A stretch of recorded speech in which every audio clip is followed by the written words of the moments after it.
Montana Territory, spring of 1878, the wind cut sharp across the open plains as Jeremiah Zane reined in his horse and stared down at the woman lying near the broken wagon, her dress torn at the hem, one boot missing, hair wild from the dust. She blinked up at him, eyes wary but proud. She did not ask for help. Most folks wouldn't, not after being left like that. Jeremiah slid off his horse. "You hurt." Her voice was dry as gravel. "No worse than I deserve," he frowned. "That is not an answer." She pushed herself to sit, wincing as she moved her ankle. "I am not your problem, mister. I did not ask if you were." She looked at him then, really looked. A man in his 30s, tall and broad, brown hair brushing the collar of his coat, eyes like the sky before a storm. He had the look of someone who had seen enough loss to know how to carry it without breaking. "I am Jeremiah Zane," he said simply. "I live southeast of here. You will not last the night out here alone." She hesitated. "Clara Dey."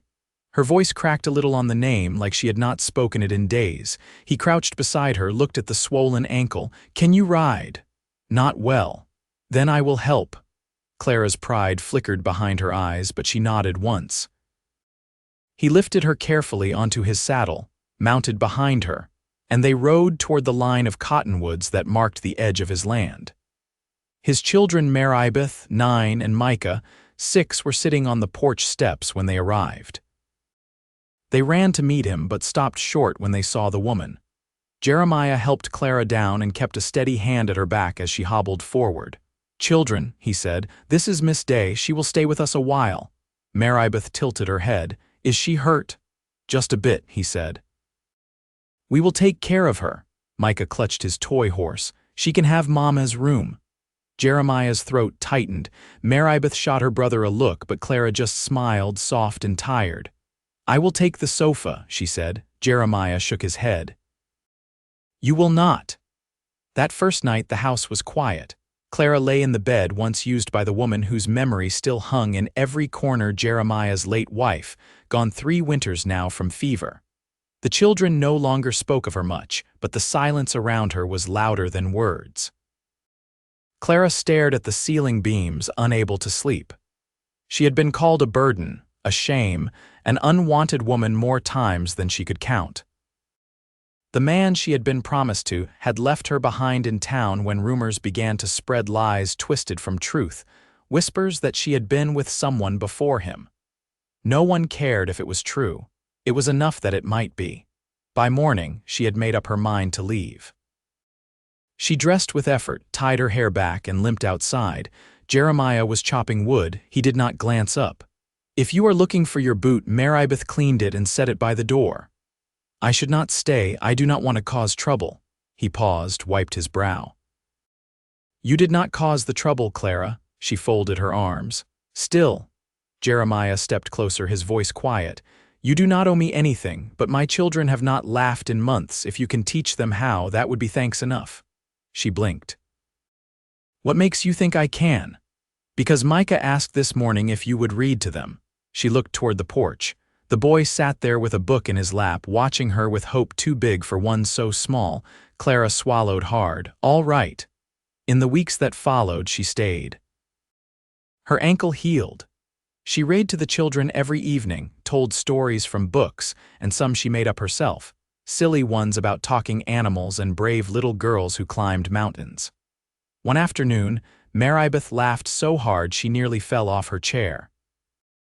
Jeremiah, passing through with an armful of firewood, stopped in the doorway and just stood there, watching Clara with a look that said something was shifting inside him. Late one night, after the children had gone to bed, Jeremiah found Clara in the kitchen. She was rinsing dishes, humming something low. "I never thought I would hear them laugh like that again," he said. She turned, surprised, her hands still wet. "Me either." He stepped forward, slow. "You are not unwanted here, Clara." Her hands trembled. "You do not know what they said about me." "I do not care." She looked up at him, eyes shining. "Why?" "Because I have seen who you are, and I have not smiled like this in years either." He reached out, brushed a curl from her cheek. She leaned into the touch, just slightly, but it was enough. Neither of them said anything more. But that night, Clara lay in bed and felt warmth where cold had lived too long. And Jeremiah sat on the porch, watching the stars, thinking about how her voice had filled the house and his heart, and how maybe just maybe they were both finding their way back to something worth holding.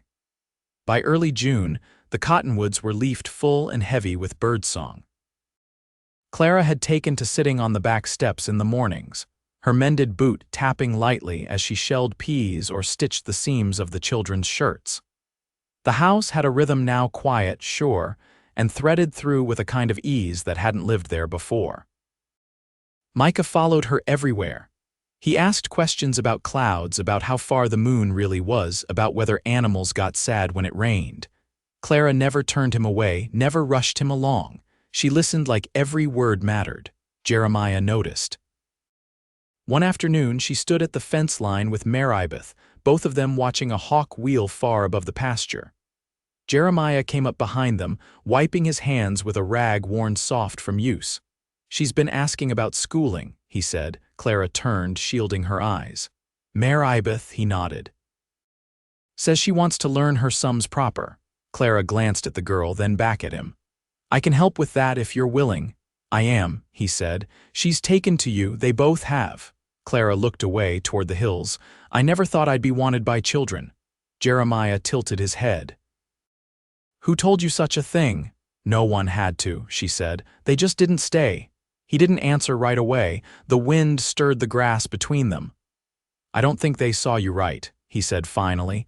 Clara felt something tighten in her throat but said nothing. That evening, after the children had gone to bed, she found Jeremiah out by the barn, checking the latch on the chicken coop. The sun had dipped low, casting gold across the fields. "I saw the mare limping earlier," she said. "Left hind. She's been favoring that leg since the last thaw," he replied. "I'll wrap it in the morning." She leaned against the post, arms folded. "You always do everything yourself." "Not always," he said. "Just got used to it.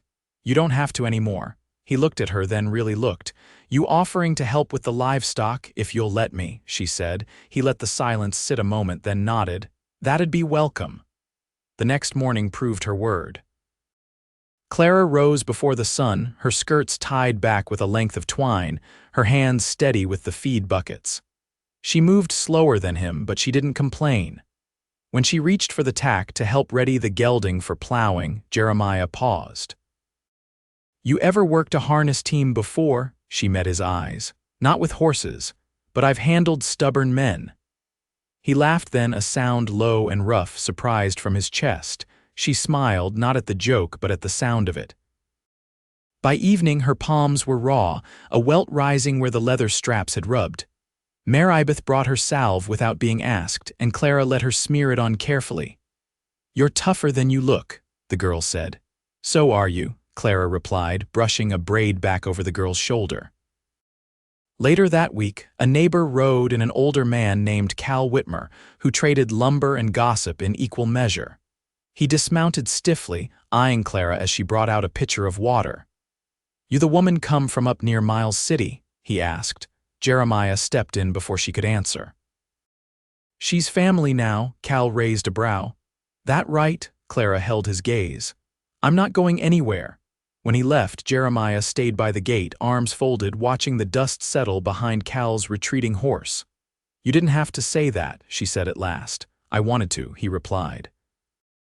That night, she found a sprig of wild sage left on the kitchen table, tucked beside her sewing basket. It was tied with a strip of blue calico cut from the hem of an old dress. She didn't ask who left it. She only pressed it between the pages of the book Micah had begged her to read the next day. Jeremiah caught her humming as she worked the next morning. It was a tune he didn't know, light but slow, like something remembered from long ago. "Where's it from?" he asked. "My mother," she said. "She used to sing it while she canned pears." He nodded. "Will you teach it to Meribeth? If she wants it." "She will." The days stretched longer. The hush between them grew warmer. They didn't speak of what might come, but it settled there between them all the same, like dew before morning, quiet and certain. And one night, As the fire burned down low, Clara looked across the room and caught Jeremiah watching her with a steadiness that made her breath catch. He didn't look away. She didn't either. The hayfield ripened under July sun, the stalks high and gold and heavy with seed.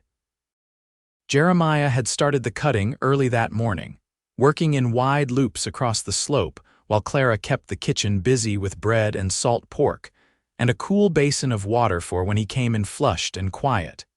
He did not speak much after long days, but she had come to read him well. She knew when his silence meant weariness and when it meant thought.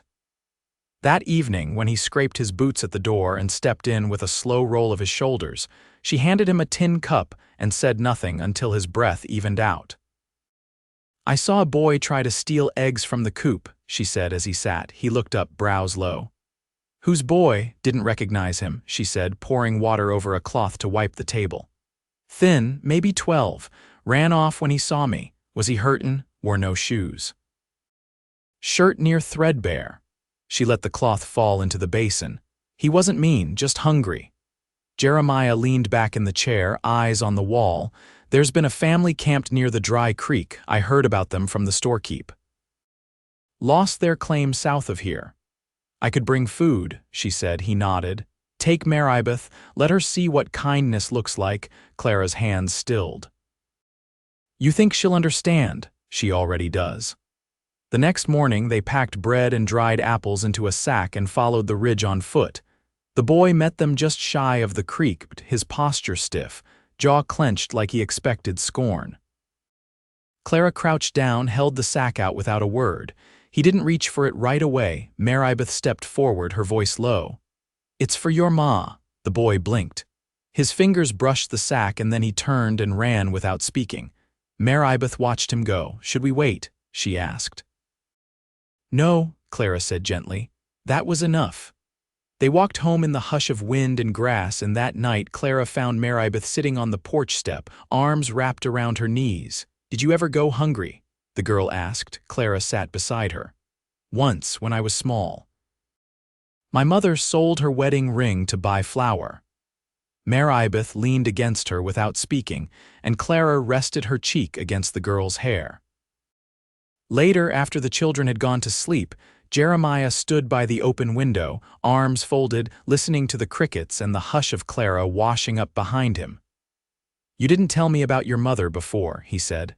"I don't tell much," she replied. "Not unless I know it'll be held right." He turned, voice quiet. "And do you know that now?" She met his eyes. "I'm starting to." The next day, the sky cracked open with thunder and a hard summer storm rolled in by midday. Rain drummed the roof and wind drove the shutters closed. Micah squealed at the sound, darting from room to room like a colt let loose. Jeremiah stood at the hearth, coaxing the fire back to life while Clara wrung out towels with Maribeth at her side. When she passed him a dry cloth, their hands brushed and she didn't pull away.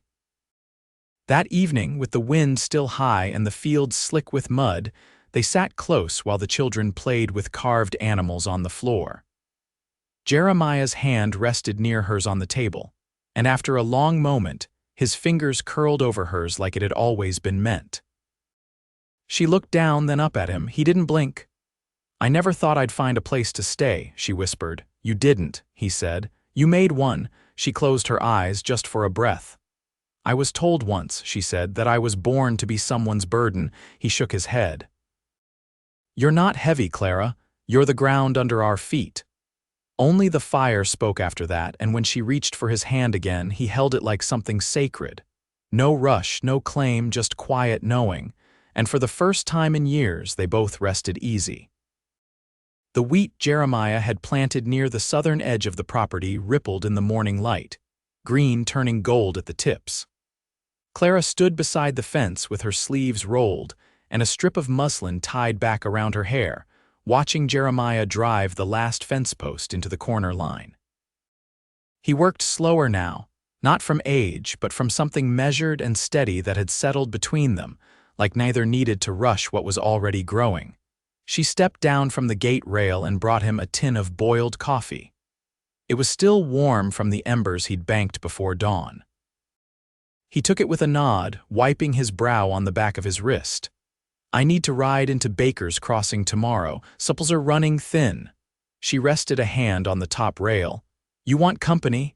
He looked at her over the rim of the tin. I do. She didn't answer, but the next morning she wore the blue dress she'd mended the week before, the one with the pearl buttons that had belonged to someone else, long ago. Maribeth sat on the porch with a pair of scissors and a stack of scrap cloth, cutting small flags for her dolls. Micah was with Louisa, the neighbor woman who came most Saturdays to trade eggs. The ride into town was quiet for the first mile, just the sound of hooves and the soft clink of Jeremiah's saddle iron. Clara kept her eyes forward until he spoke. You ever think about settling in a place like Baker's Crossing? She turned slightly in the saddle. I used to think I'd end up in a church house, teaching children how to read. Why didn't you? Because I made a mistake, she said. And people decided that meant I didn't deserve clean slates. He nodded, not like he agreed with them, but like he understood the way people could be. Folks here ain't like that. I've seen that, she said. By the time they reached the general store, the sun was high and warm on their backs. Clara helped select salt, flour, and a few bolts of cloth Maribeth could use for stitching practice. As they stepped outside, a sharp voice stopped them. Well, I'll be. Clara Dey. A woman stood across the street in a slate-colored skirt and a bonnet pulled tight, her mouth curled like she'd just bitten into something sour. Clara didn't flinch. Mrs. Catterson, she said evenly. Jeremiah glanced between them. You know her. She was my employer briefly, Clara said. I gave you work when no one else would, Mrs. Catterson said. And you repaid it by running off with a man. No, Clara said. I left because your husband put his hands where they didn't belong. Mrs. Catterson's face went rigid. That's a lie. Jeremiah stepped forward, not loud but solid. That's enough. The woman huffed and turned, skirts snapping as she walked off. Clara didn't move. I wasn't going to say anything, she said after a long minute. You didn't have to, he replied. She looked at him, something raw behind her eyes. Does it change anything? No, he said. Only thing it changes is I'm more proud of you than I was 5 minutes ago. The ride back was quiet again, but it wasn't heavy. When they reached the bend in the trail where the river ran near the cottonwoods, Jeremiah slowed his horse and dismounted.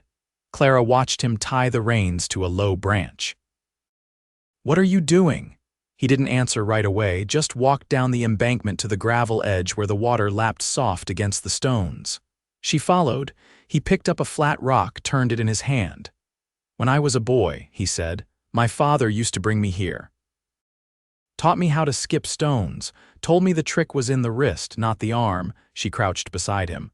Did you teach Micah? Not yet, he said. Was waiting for the right day. She looked out over the water. It's a good place. He skipped the stone once, twice, then it sank. I've been thinking, he said, about how quiet the house used to be. I thought it was just how things had to be after. Everything, his voice thinned. But it wasn't, it was just empty. Clara didn't say anything. She didn't have to, he turned to her. It hasn't been empty since you came. Her throat tightened. He reached into his coat pocket, pulled out a small sprig of dried lavender. I found this in the garden bed. Maribeth planted it last spring with Louisa. It didn't bloom till now. He held it out to her. She took it, fingers brushing his. I don't know how to say what this is, he said. You don't need to, she said. He stepped closer. I'd like you to stay, not as a guest, not as a helper, as mine. She looked up into his face. And I'd like to be yours. He kissed her, soft and sure by the river's edge, with the sun warm on their backs and the cottonwoods rustling above. When they rode home, their hands brushed often and neither of them pulled away. The wedding was quiet, no preacher, no ring. Just Clara's hand in Jeremiah's and Maribeth holding Micah's while they stood at the edge of the oat field, where the stalks bent low under early August heat. Louisa had come to bear witness, her hands folded in front of her, eyes shining. She brought a loaf of rye bread and a jar of honey, and when Jeremiah tied a length of leather cord around Clara's wrist, Louisa said, "That'll do." Later, Clara dried her hands on the apron looped at her waist and stood at the hearth while Louisa poured warm milk into 2 tin cups. "I reckon you've been claimed now," Louisa said, not unkind. Clara traced a crack in the stone of the fireplace. "I reckon I have." Louisa leaned in, her voice low.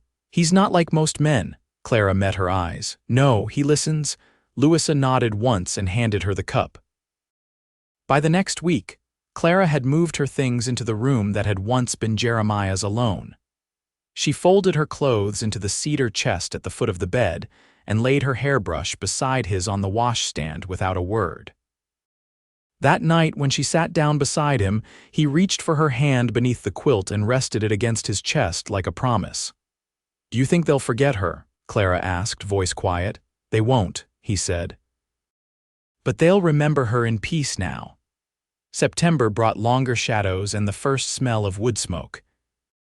Clara began teaching Maribeth how to hem muslin with a steady hand, and Micah took to following Jeremiah through the fields with a stick he called his measuring rod, copying the way his father checked rows and fence lines. One afternoon, Clara found Jeremiah in the barn, sitting on a stool with a length of rope in his hands. She watched him for a moment before stepping inside. "You're twisting it wrong," she said. He looked up, surprised. "You know rope work." "My uncle was a sailmaker in Galveston," she said.